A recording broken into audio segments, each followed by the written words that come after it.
Donald Trump has stepped into the child sex abuse case against billionaire Jeffrey Epstein. The president has defended his Secretary of Labor, Alexander Acosta, against calls from the Democrats for him to resign over his time as a state prosecutor.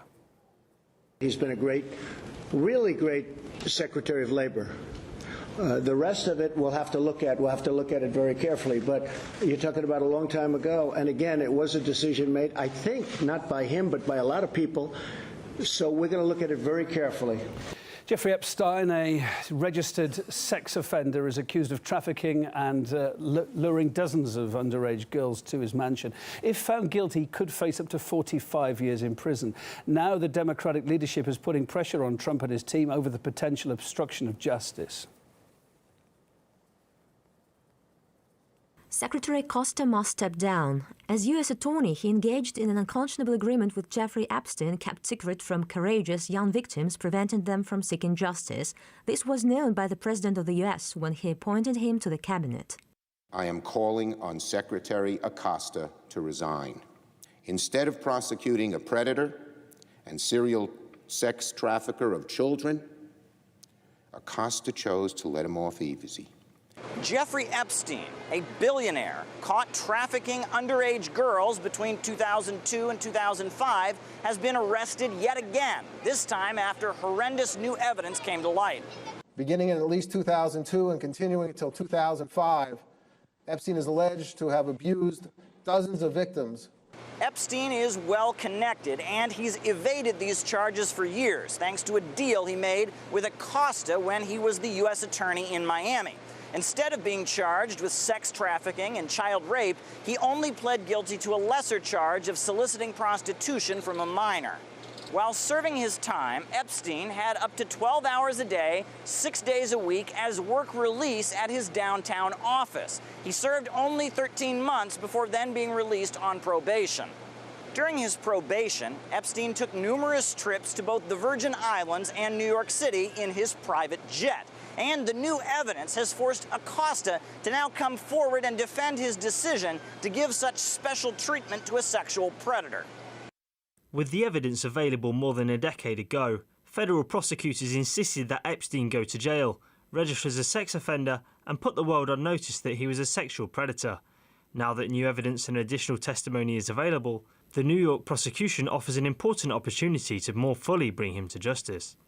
So, Democrats just heard about this sweetheart deal and are filled with outrage. Well, actually, no. They've known about it for quite some time. This is Acosta's confirmation hearing back in 2017. The lawsuit questions why Trump's nominee for Labor Secretary, former Miami U.S. Attorney Alexander Acosta, cut a non-prosecution deal with Epstein a decade ago rather than pursuing a federal indictment. In fact, the nature of Acosta's punishment, if you can really call it that, was never secret. The Department of Justice has defended the actions of the office in that matter under both President Bush and President Obama's administrations. So, why the sudden outrage? Well, according to Chuck Schumer, timing is everything. The president needs to answer for his statements he has made about his relationship with Mr. Epstein, particularly since President Trump appointed Mr. Acosta to such a powerful position. See, the issue is that a Trump administration official is now caught up in the outrage around Jeffrey Epstein. And Trump indeed does have some skeletons in his closet when it comes to the Epstein case. Epstein visited Mar-a-Lago. However, according to the attorney who represents one of Epstein's victims, Trump threw him out after he started making passes at underage girls on the property. Furthermore, Trump seems to be the only prominent individual actually cooperating with the investigation into Epstein's crimes. Trump is the only person who picked up the phone and said, "Let's just talk. I'll give you as much time as you want. I'll tell you what we need to know," and was very helpful. So, that does not put Trump in the clear. He certainly was familiar with the sexual predator. However, so was Bill Clinton.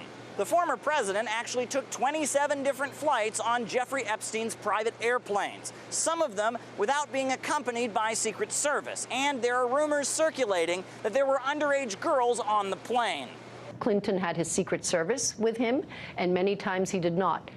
Almost every time that Clinton's name is on the pilot logs, there are underage girls. There are initials, and there are names of many, many girls on that private plane. But Clinton is just background noise, right? Now Epstein fits in with the anti-Trump chorus from mainstream media.